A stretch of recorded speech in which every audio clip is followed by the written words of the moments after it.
Hello, I'm Gremlin Lord 615, and welcome to another Regal Mystery Movie Reveal. This movie was played on February 19, 2024, and the mystery movie was Ordinary Angels. A struggling hairdresser finds a renewed sense of purpose when she meets a widowed father working hard to care for his two daughters. With his youngest child critically ill and waiting for a liver transplant, the fierce woman single-handedly rallies an entire community to help. Rated PG. If you are planning to see this movie, Ordinary Angels, do yourself a favor and do not watch the full trailer. This is because the trailer shows you the ending of the movie, completely ruining any type of suspense and climax. And that was the case for me. I've already seen the trailer, so already knew the ending of the movie. Don't worry, I won't spoil it here for you. This left me not as interested in the story of the movie, simply because I already knew what the outcome was going to be. Anytime the characters had a struggle or an issue to overcome, I already knew what was going to happen because I know what happens down at the very end. There really wasn't a feeling of suspense for me. Now sure, you have the emotional journey to get to that climax, but for me, a lot of the things that happened just seemed kind of inconsequential because I already knew what happens at the end. The only part of the story that kept me interested was the parts that weren't shown in the trailer, which is the background story of Sharon Stevens. Also, this movie is based on true events, so if you've ever heard about the Schmidt family before, you would already know the ending as well. This movie stars Hilary Swank as Sharon Stevens, a middle-aged alcoholic hairdresser, who hears about the Schmidt family struggles and makes it her personal agenda to help them any way that she can. Alan Ritchson, who plays Jack Reacher, plays the father here of Ed Schmidt. He kind of starts out as a typical macho man dude who doesn't really show his emotions and keeps everything really bottled up inside. But throughout the movie, he does show a little bit of growth and he becomes more open and expressive with his emotions, especially to his family and to Sharon. However, this growth isn't really all that much, and he just kind of stares into the camera a lot with tears in his eyes, just... I do want to say that this man is physically massive. I mean, if you've seen him in the TV show Reacher, then you know he is built like a mountain. Some of the supporting cast includes Nancy Travis from Last Man Standing, who plays Barbara Schmidt, which is Ed's mother. She's a very faith-oriented character who's always around to remind everyone about God's plan. She looks at every situation through the blood of Christ colored glasses. And lastly, we have Tamala Jones, who plays Rose, Sharon Stevens' best friend. Her character is just kind of thrown into the story when convenient to help move the story of Sharon's alcoholism forward. I really wish they gave her a bit more to do in this movie. That way her character would feel more impactful. Now, this is a religious movie. Now, I am not a religious person. As someone who's been on the receiving end of religious persecution for most of my life, whenever I see that a movie has a religious influence, it's kind of a red flag. And this is usually because there's probably going to be some type of religious propaganda message thrown into the story.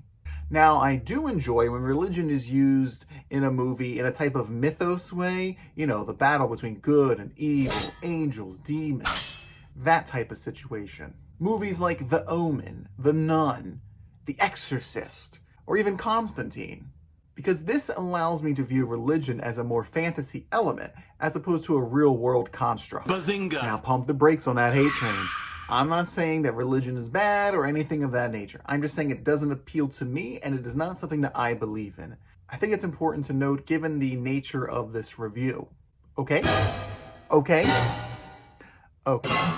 So the presence of religion in this movie was very heavy-handed in the beginning, but it did calm down as the movie went on. The concepts of prayer and religion do come back into the story in very specific situations, and it makes sense given what the characters are going through. But to me, every time this happens, it's a little too on the nose. Sometimes the characters are saying, oh, your wife and your child dying, that's just part of God's plan. They really hammer those nails in.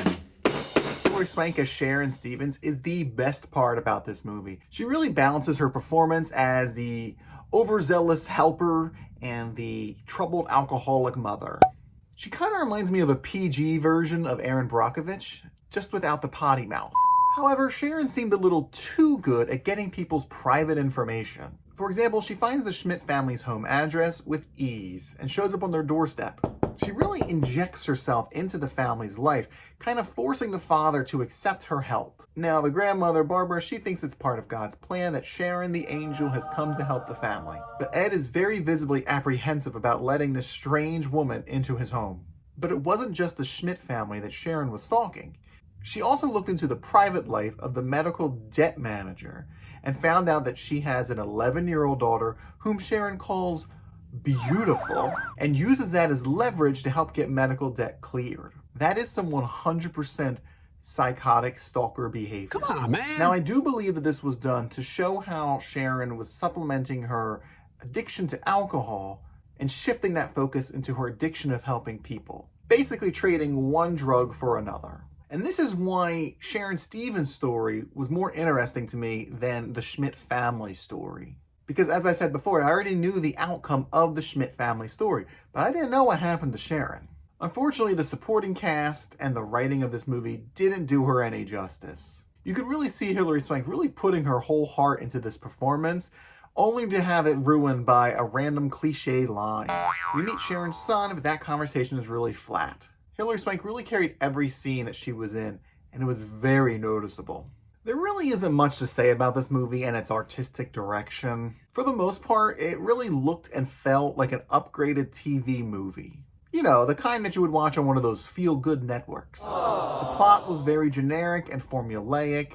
You basically have the characters struggle, and then they get ahead a little bit. And then they struggle and struggle some more. And then they get a little bit more ahead. And then they struggle some more. And then they get knocked back. A glimpse of the future. And then a little bit more struggle just for fun. And then boom, success. Like I said, it's a very television movie type of plot. There's also a few plot holes here and there. A couple of the characters were always in the right place at the right time. They knew which roads to drive on during a whiteout snowstorm. Wow. They knew which things would be open and which things would be closed. Wow. It just seemed really odd and lucky that everything just kind of worked out for some of these characters. Wow. There is one scene that had some creative flair that I really liked. It was when Sharon and Ed were trying to figure out a plan to help the sick daughter. And we get to see Ed repairing roofs and buildings after the big storm, and we see Sharon going and meeting with bank managers. And you kind of get this juxtaposition of the camera switching between the two, where their scenes line up, where Ed will hand somebody something, and then Sharon's pulling something back because she just received it from someone. You know, it's just kind of a tit-for-tat situation. It was really cool. And they even lined up some of the sounds, so when Ed is using his nail gun on the roof, Sharon's high heels are clicking down the hall. And I thought that was really creative. But that was the only scene of creative importance to me. That doesn't mean the movie's bad, it just means it wasn't as creative in the filmmaking process. And now for a rating.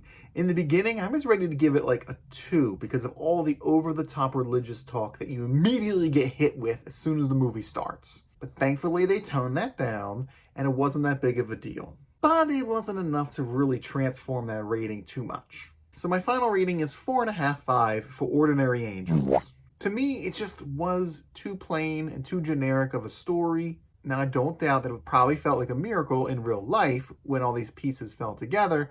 However, on the screen, it just feels like any other TV movie you'd catch in the afternoon after the soap operas. Hilary Swank really gives it her all in this movie, but unfortunately, I don't think it's going to get her any Oscar nominations. But if you're looking for an elevated television movie and you don't mind the occasional religious banter, Ordinary Angels might be for you. So, did you see the Regal Mystery Movie Ordinary Angels? If so, preach all about it in the comment pews down below. And don't forget to like, comment, and subscribe so you never miss a sermon here in the house of Gremlin Lord.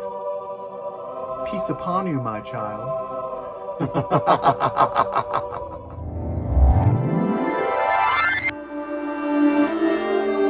We have such sights to show you.